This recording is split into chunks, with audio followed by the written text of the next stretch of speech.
The classroom door slammed shut, and I froze, heart pounding like a drum in my chest. My son, Lucas, stood there, eyes wide with fear, his backpack slung over one shoulder.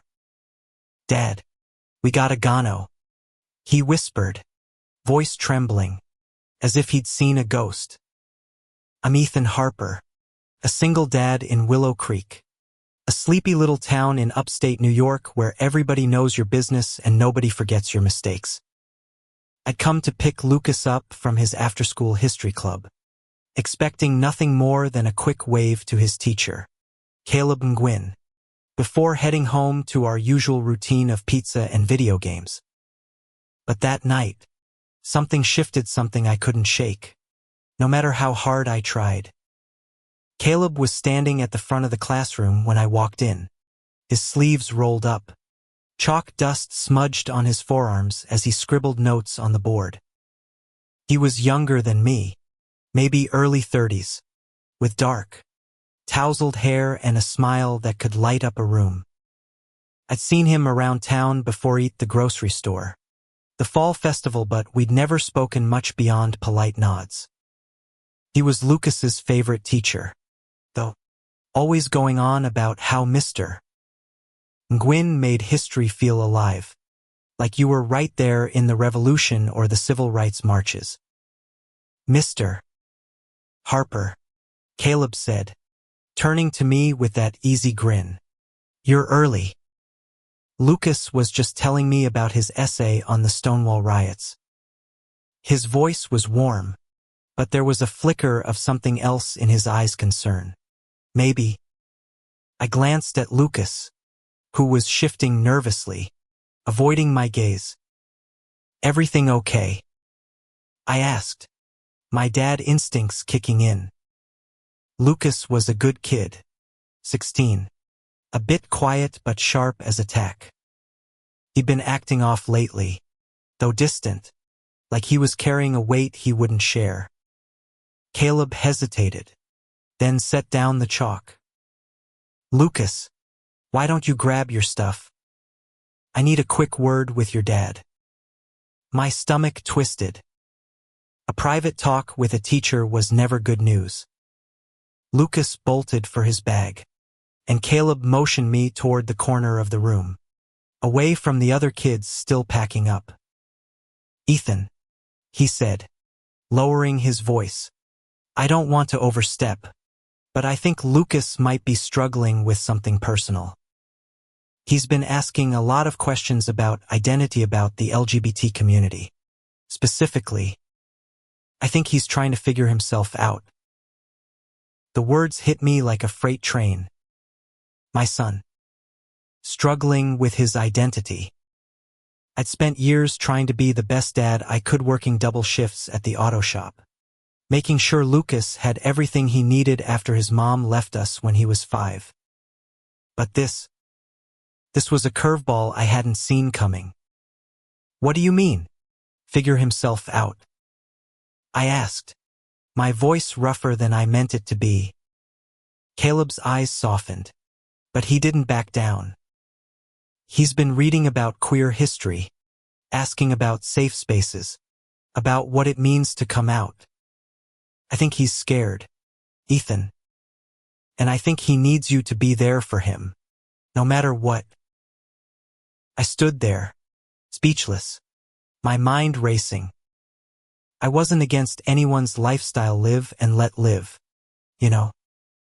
But the thought of my son grappling with something so big, so heavy, without me even noticing, felt like I'd failed him. Before I could respond, the classroom door burst open again, and there was Tommy Wheeler, the town's resident loudmouth, storming in with a scowl. Tommy was a mechanic at my shop, a guy I'd known since high school, and he wasn't exactly known for his open-mindedness. His son, Jake, was in Lucas's class, and from the look on his face, he'd overheard something. "Nguyen, you filling these kids' heads with that garbage again." Tommy spat, his voice loud enough to make the other students freeze. I heard you talking about that queer stuff with my kid last week. You stay the hell away from him. You hear me? The air in the room turned thick, like the moment before a storm breaks. Caleb didn't flinch. He stepped forward, calm but firm, his voice steady. Tommy, I'm teaching history. The Stonewall riots are part of that. If you've got a problem with facts, we can talk about it, but I'm not going to stop doing my job. Tommy's face reddened, his fists clenching. Your job.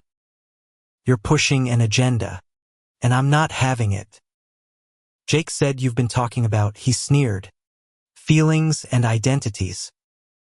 Keep that crap out of my kid's classroom. I felt my own fists tighten. Tommy was out of line, but part of Maya's small, ugly part wondered if he had a point.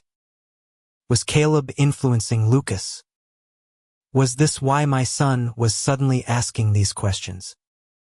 I hated myself for even thinking it, but doubt has a way of creeping in when you're scared.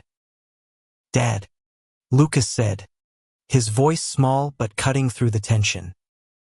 He was standing by the door, his eyes locked on me, pleading.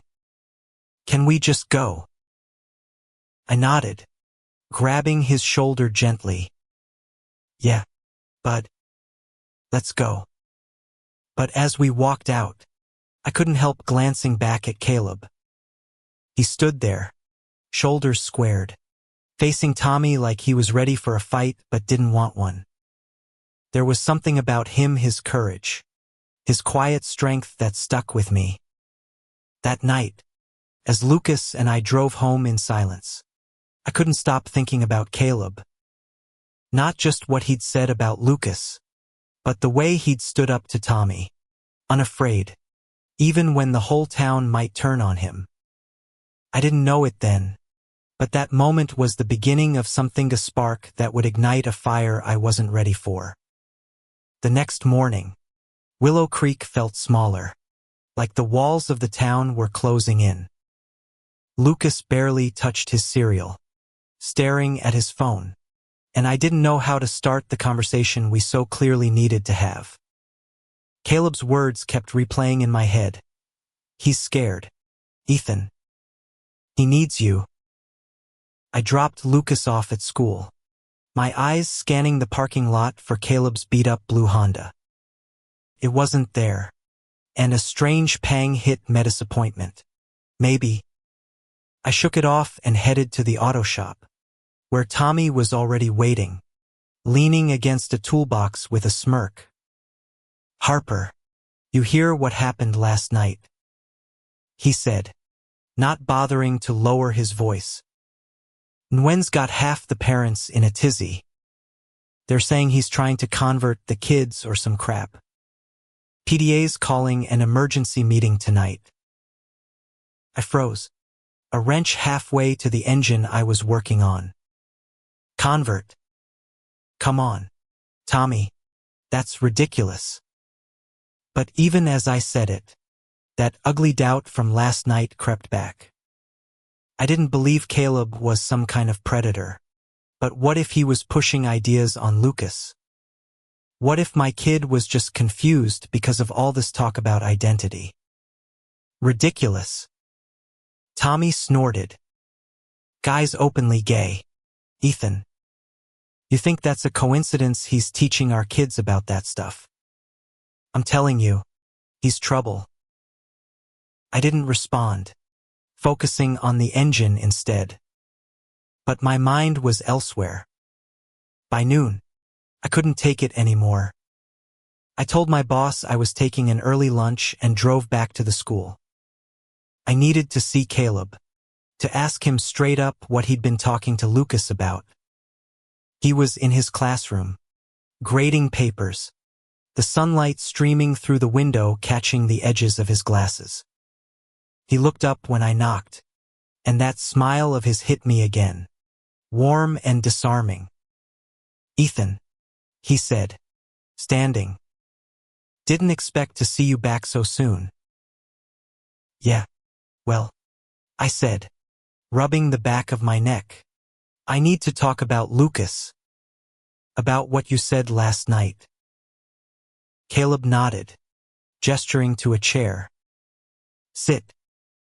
I'm glad you came. His voice was steady, but there was a weight to it, like he knew this wasn't just about Lucas. I sat, feeling out of place in the tiny student desk. Look, I'm not accusing you of anything, but Tommy's stirring up trouble, saying you're pushing ideas on the kids. I just need to know what's going on with my son. Caleb leaned back against his desk, crossing his arms. I get it, Ethan. This town isn't exactly a beacon of progress. But I'm not pushing anything. Lucas came to me. He's been asking questions about what it means to be gay, about how people deal with it in places like this. I've just been answering him honestly. Honestly, I repeated, trying to keep my voice even. So, what? You're telling him it's okay to be like that?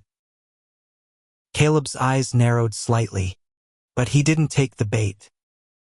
I'm telling him it's okay to be himself, whatever that means. Ethan, he's not a little kid anymore. He's trying to understand who he is, and he's terrified you won't accept him. That hit harder than Tommy's words ever could. I thought of Lucas's silence, his nervous glances. Had I been so caught up in being a provider that I'd missed this? I'd never turn my back on him, I said, my voice cracking. He's my son. I know, Caleb said softly. But he needs to hear that from you. Not just in words, but in how you act. He's watching you, Ethan. He's watching how you handle this. I didn't know what to say. Part of me wanted to storm out, to pretend this wasn't happening. But another part of part one didn't fully understand yet wanted to stay, to keep talking to Caleb, to figure out why his words felt like they were unraveling something inside me. Before I could say more, the bell rang, and students started pouring in. Caleb gave me a small nod, like he knew we weren't done. As I left, I caught his eye one last time, and something passed between us, something unspoken but electric. That night, the PTA meeting was a circus. Tommy led the charge, rallying parents to demand Caleb's suspension, accusing him of indoctrinating students. I sat in the back, my stomach churning as I listened to the venom in their voices. A few parents defended Caleb, citing his stellar teaching record, but they were drowned out by the mob. When it was my turn to speak, I stood, my hands shaking. Caleb Nguyen's a good teacher, I said, my voice louder than I expected. My sons learned more from him than anyone else. You want to fire him for being honest with kids who need it. That's not protecting our kids, that's failing them. The room went quiet, and I felt Caleb's eyes on me from across the gym. I didn't look at him, but I could feel the weight of his gratitude, his surprise. I sat down, my heart racing, knowing I'd just drawn a line in the sand. The fallout from the PTA meeting spread like wildfire. By the next morning, Willow Creek was buzzing with gossip, half the town calling me a traitor for defending Caleb, the other half whispering about how brave I was. I didn't feel brave. I felt like I was drowning. Lucas was quieter than ever, barely looking up from his phone at dinner. I tried to talk to him, to ask about what Caleb had said, but he just mumbled, "I'm fine, Dad," and retreated to his room. I wanted to push, to demand answers, but Caleb's words kept me in check. He's terrified you won't accept him. So I went to the one person who seemed to understand. Caleb was in the school parking lot after hours, leaning against his Honda, a cigarette in hand, something I hadn't expected from him. "Didn't take you for a smoker," I said, trying to break the ice. He chuckled, exhaling a thin stream of smoke. "Only when I'm stressed. And this town's got a way of stressing me out." He offered me the pack, but I waved it off. "Thanks for what you said last night," he added, his voice softer. "I know that wasn't easy." I shrugged, shoving my hands in my pockets. "Didn't do it for you. Did it for Lucas." But even as I said it, I knew it wasn't entirely true. There was something about Caleb, his honesty, his defiance in the face of hate, that made me want to stand by him. We talked for a while, leaning against his car as the sun dipped below the horizon. He told me about growing up gay in a conservative town not unlike Willow Creek, about the years he spent hiding who he was, about the moment he decided he wouldn't anymore. "It's not about being loud or proud," he said. "It's about being honest. For me, for kids like Lucas." I didn't know how to respond. I'd never thought much about what it meant to be gay, to carry that kind of weight in a world that could be so cruel. But listening to Caleb, I felt something shift inside me, a curiosity, pull I couldn't name. "Ethan," he said, turning to face me, his eyes searching mine. "You're doing better than you think. Lucas is lucky to have you." I laughed, a bitter sound. "Doesn't feel like it. I don't even know how to talk to him about this." "You'll figure it out," he said, and there was that smile again, the one that made my chest tighten. "Just listen to him. Really listen." Before I could respond, headlights swept across the parking lot. Tommy's truck pulled up, and he stepped out, his face a mask of fury. "Ngwin, you're still here. Thought you'd have skipped town by now." Caleb straightened, flicking his cigarette away. "I'm not going anywhere, Tommy. This is my home, same as yours." Tommy stepped closer, too close, and I moved instinctively, putting myself between them. "Back off, Tommy," I said, my voice low. "This isn't the place." He laughed, a harsh, ugly sound. "What, you his bodyguard now, Harper? Or you sweet on him too?" The words stung, not because they were true, at least. I didn't think they were, but because they hit something I hadn't dared to examine. I shoved Tommy back, harder than I meant to. "Go home, Tommy. You're drunk." He stumbled but didn't swing, just glared at me before stalking back to his truck. As he peeled out, Caleb let out a shaky breath. "Thanks," he said, his voice barely above a whisper. I nodded, my heart still racing. "You okay?" "Yeah," he said, but his eyes told a different story. For a moment, we just stood there, the air between us charged with something I couldn't name. Then he reached out, his hand brushing mine, just a fleeting touch, but it sent a jolt through me. "I should go," I said, stepping back, my mind a mess of emotions I wasn't ready to face. But as I drove home, Caleb's touch lingered, like a spark that refused to die. The next few weeks were a blur of tension and revelation. Lucas finally opened up one night, his voice shaking as he told me he thought he might be bisexual. "I don't know for sure, Dad," he said, tears in his eyes. "But I'm scared. I don't want you to hate me." I pulled him into a hug, my own eyes burning. I could never hate you, Lucas. Never. It wasn't easy, hearing him lay his heart bare, but it was a start.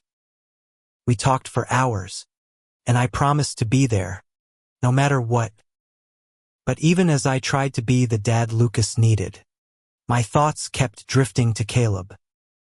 I found myself making excuses to see him dropping by the school to check on Lucas, lingering after parent-teacher conferences. Each time, our conversations grew longer, deeper, filled with a warmth I hadn't felt in years. One night, after a school fundraiser, Caleb and I ended up alone in the gym, stacking chairs under the flickering fluorescent lights.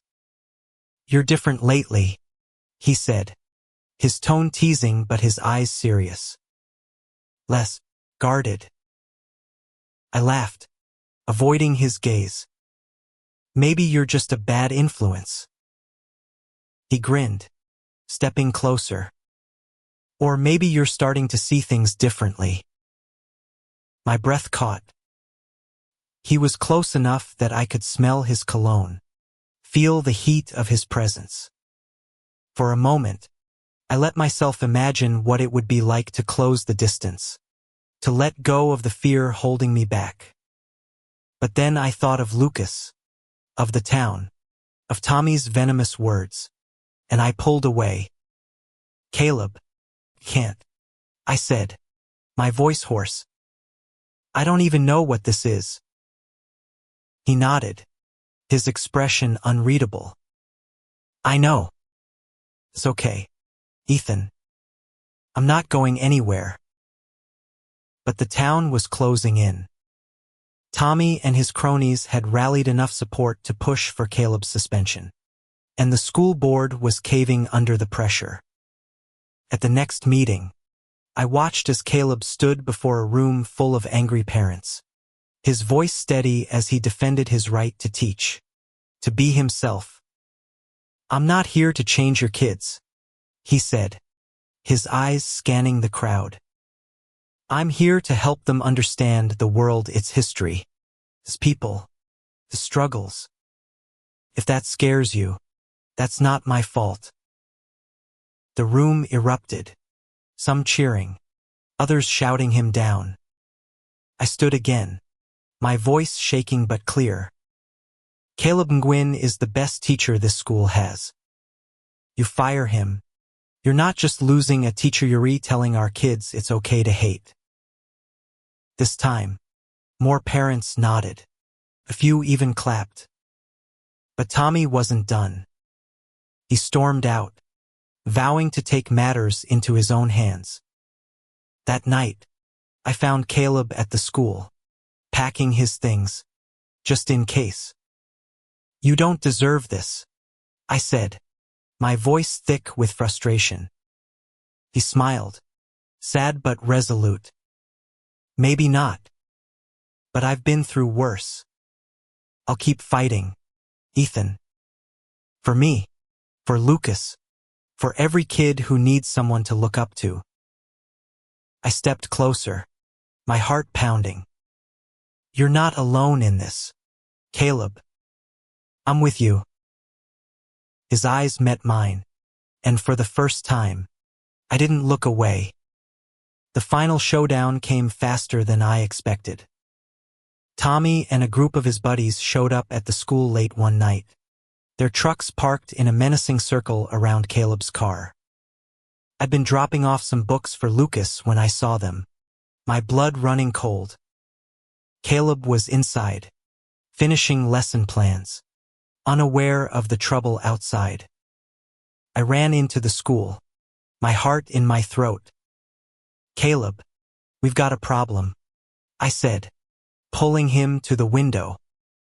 He saw the trucks, the shadowed figures, and his face hardened. "Call the police," he said, already moving toward the door. "No way," I said, grabbing his arm. "You're not going out there alone."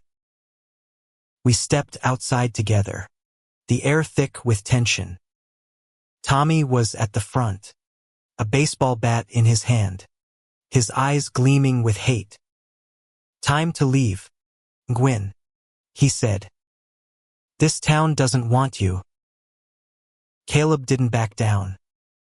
"I'm not leaving, Tommy. You don't get to decide who belongs here." Tommy raised the bat, and I moved without thinking, stepping in front of Caleb. "You touch him, you go through me," I said, my voice steady despite the fear coursing through me. For a moment, it looked like Tommy would swing. But then sirens wailed in the distance, and the crowd hesitated. Lucas had called the police. I learned later, after seeing Tommy's truck from his bedroom window. The cops broke it up, and Tommy was arrested for threatening Caleb. The town was forced to confront its own ugliness. And in the weeks that followed, more people started speaking out in support of Caleb. The school board backed down, and he kept his job. But the real victory wasn't just Caleb staying. It was what happened between us. One night, after everything had settled, I invited Caleb over for dinner. Lucas was there, smiling for the first time in weeks, as we talked about history, life, and the future. After Lucas went to bed, Caleb and I sat on the porch, the stars bright above us. "You saved me, Ethan," he said, his voice soft. I shook my head. "No. You saved me. You made me see what matters, being there for Lucas, being honest with myself." He looked at me, his eyes full of something I was finally ready to name. I leaned in, and when our lips met, felt like coming home. Willow Creek would never be perfect. There'd always be people like Tommy, people who'd rather hate than understand. But as I held Caleb's hand, watching the stars, I knew we'd face it together. For Lucas, for each other, for the chance to live truthfully in a world that didn't always make it easy. And that night, the one that started it all, became the moment I realized love wasn't just about who you were, it was about who you chose to stand beside.